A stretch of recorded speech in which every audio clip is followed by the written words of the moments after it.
تو موت سب پر آنی ہے، بچائے گی نہیں۔ اور کیا، چلو وہ کہتا ہے جی نعوذ باللہ آج جو ایک بڑی مصیبت ہے اور ایک گمراہی ہے، عام طور پہ لوگ یہ سمجھتے ہیں چلو آج دنیا تو بن گئی نا، چلو مال سے میری دنیا تو اچھی رہے گی، آخرت پھر نعوذ باللہ دیکھی جائے گی۔ اور یا نعوذ باللہ کہتے ہیں جی آخرت کس نے دیکھی، یہ کفریہ کلمہ ہے، نعوذ باللہ آخرت کس نے دیکھی۔ اللہ تعالیٰ فرما رہے نہیں، اصل تو سزا آخرت کی ہے، آخرت میں پکڑ ہوگی، پوچھ ہوگی۔ پھر پوری صورت میں اللہ تعالیٰ نے آخرت کی عذاب کو بڑے سخت انداز میں بیان فرمایا ہے۔ کلا، اس کا یہ خیال، اس کا تصور کہ بس دنیا ہی دنیا ہے اور میں بچ جاؤں گا، آج میرے پاس مال ہے تو اس سے میں جو چاہیں کر دوں، جائز و ناجائز، حرام و حلال، پاک و ناپاک، کوئی پرواہ نہیں کر رہے۔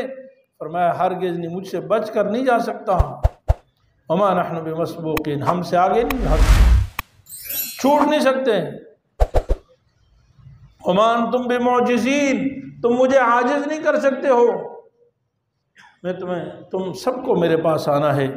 سب سے آخری آیت جو ہے جو قرآن کریم کی نبی کریم صلی اللہ علیہ وسلم پر نازل ہوئی وہ ہے وَاتَّقُوا يَوْمًا تُرْجَعُونَ فِيهِ إِلَى اللَّهِ، یہ سب سے آخری آیت ہے، سب سے آخری آیت ہے۔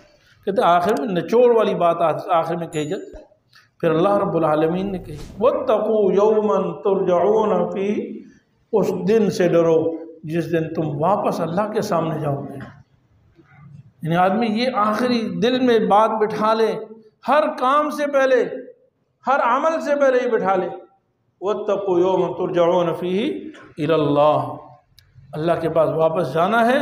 ثُمَّ تُوَفَّىٰ كُلُّ نَفْسٍ مَا كَسَبَتْ وَهُمْ لَا يُظْلَمُونَ، ہر نفس کو اس کے کیے ہوئے کا بدلہ ضرور ملے گا اور کسی پر ظلم نہیں ہوگا، کسی پر ظلم نہیں ہوگا۔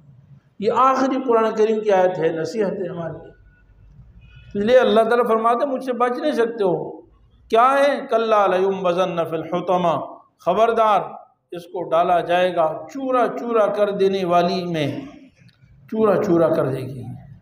پھر اللہ فرماتے ہیں وَمَا أَدْرَاكَ مَا الْحُطَمَةُ، کیا ہے چورا چورا کرنے والی؟ تجھے معلوم ہے کہ کیا ہے چورا چورا کرنے والی؟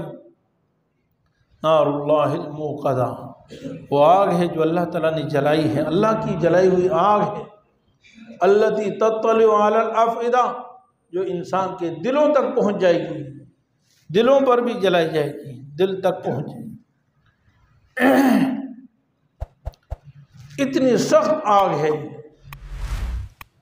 اور پھر فرمایا اِنَّا عَلَيْهِمْ مُؤْصَدَةٌ، وہ آگ ان کے اوپر بند کر دی جائے گی، فی عمد ممددہ، اور وہ آگ لمبے لمبے ستونوں میں، یعنی لمبے لمبے ستونوں میں، یعنی قیامت کے دن جو جہنم کی آگ ہے اس کے جو شعلے ہیں وہ بڑے بڑے ستونوں کی طرح ہوں گے، اور جو لوگ اس میں چلے جائیں گے وہ ان سے نکل نہیں سکیں گے۔ آگ کے شعلے اس کو اس طرح ماریں گے آگے سے کہ وہ اس سے کوئی باہر نہیں جا سکے گا۔ الیاذ باللہ، اللہ تعالی ہم سب کو پناہ عطا فرمائے۔ میرے عزیز بھائیوں، یہ قرآن کا بیان ہے، اور قرآن کریم ہمیں چند برائیوں سے منع کر رہا ہے، جن میں سے پہلی برائی غیبت کرنا، اور دوسری برائی دوسرے کو منہ پہ اس کی برائیاں ظاہر کرنا، اور مقصد اس کو ذلیل کرنا ہو، دونوں میں مقصد اس کا ذلیل کرنا ہو، اس کی اصلاح مطلوب نہ ہو۔